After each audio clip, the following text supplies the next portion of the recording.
Terus Rasulullah SAW ngambil dua ranting pohon yang masih hijau, terus dipatahkan, ditancepin di dua kubur tersebut. Ini fil Bukhari. Kenapa ya Rasulullah?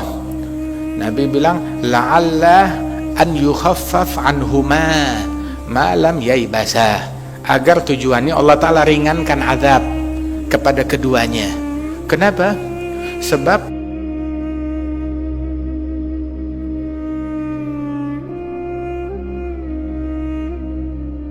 Rasulullah SAW fil Bukhari, beliau ngelewatin dua kuburan. Terus Nabi bilang, penghuni dua kuburan ini diazab oleh Allah Ta'ala. Mereka diazab la yu'adzaban fi kabir, bukan diazab karena hal yang besar di mata manusia, tapi itu besar di mata Allah Ta'ala. Amma ahaduhuma kana la yastabri minal baul. Ini salah satu, mereka disiksa dalam kuburnya gara-gara kencingnya nggak bersih. Kalau dia buang air kecil, nggak memastikan tuntas, ya, tidak melakukan istibra, sehingga ya netes lagi, ya najis lagi, sholat dalam keadaan demikian, nggak teliti dalam masalah ini. Padahal itu simple caranya tuh simple. Jadi cuma sedikit memastikan air seninya udah tuntas, baik itu dengan berdehem atau dengan beberapa cara yang diajarkan oleh ulama, udah selesai urusannya tanpa was-wasah tentunya. Tapi gara-gara dia tidak peduli dengan hal yang sepele ini, berujung hari kiamat di dalam kuburnya disiksa oleh Allah Ta'ala. Itu satu. Adapun yang satu lagi, ini mayoritas siksa kubur dari dua hal ini. Satu lagi, kana yamshi bin namimah. Tahu yamshi bin namimah? Dia jalan kemana-mana, safari. Bukan safari dakwah, bukan safari bisnis, namanya safari namimah.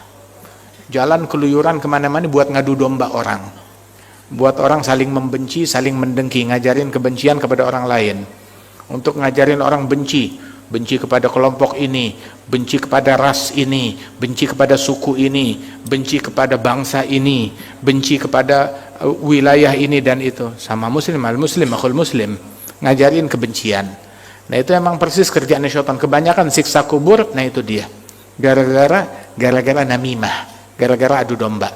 Terus Rasulullah SAW ngambil dua ranting pohon yang masih hijau, terus dipatahkan, ditancepin di dua kubur tersebut. Ini fil Bukhari. Kenapa ya Rasulullah? Nabi bilang, la'alla an yukhaffaf anhuma ma lam yaibasa, agar tujuannya Allah Ta'ala ringankan azab kepada keduanya. Kenapa? Sebab ranting pohon yang hijau dia bertasbih selagi dia masih hijau. Kalau udah kering berhenti tasbihnya dia. Selagi dia masih hijau dia bertasbih. Jadi dia bertasbih, berzikir kepada Allah. Ranting pohon berzikir. Nah itu zikirnya ranting pohon manfaat buat kuburan. Begitu. Nabi taruh tancepin tuh ranting pohon hijau di sini dan di sini. Allah ringankan azab yang menimpa mereka dengan berkat nih ranting pohon. Selagi dia masih hijau. Kalau udah kering berhenti bertasbih. Nah itu kalau zikir dan tasbihnya ranting pohon manfaat buat mayit yang diazab dalam kuburannya, gimana kalau zikirnya manusia? Gimana kalau zikirnya mukmin berzikir, manfaat gak tuh orang? Itu ada satu orang, Syekh Al-Habib Umar cerita, satu orang musuhnya meninggal dunia. Orang yang dia musuhin meninggal dunia, dia benci sama tuh orang. Ya tapi ya karena dorongan masyarakat, ya mau nggak maulah untuk cari muka, tetap dia hadir jenazahnya. Begitu hadir jenazahnya, orang udah pada pulang, maka itu ini orang tuh di depan kuburan musuhnya dia baca ayat, khudhuhu faghulluh thumma al-jahima salluh thumma fi silsilatin dhar'uha 70 dhira'an faslukuh. Itu ayat tuh dari surat apa? Al-Haqqah. Iya, dari surat Al-Haqqah tentang azab.